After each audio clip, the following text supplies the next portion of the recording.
Hello guys, welcome back to the channel. If your Onida AC remote suddenly stops responding, it can be frustrating because you lose direct control over temperature, mode, and fan settings. You might press buttons and see no response from the AC, or the commands only work occasionally. This issue doesn't always mean the remote is faulty.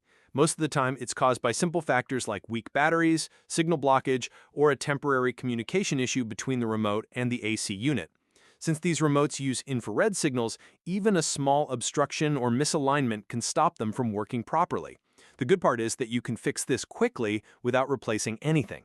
In this video, I'll show you exactly how to get your Onida AC remote working again step by step.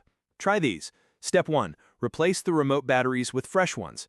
Step 2. Restart the AC unit by turning it off and on. Step 3. Point the remote directly at the AC receiver without obstruction.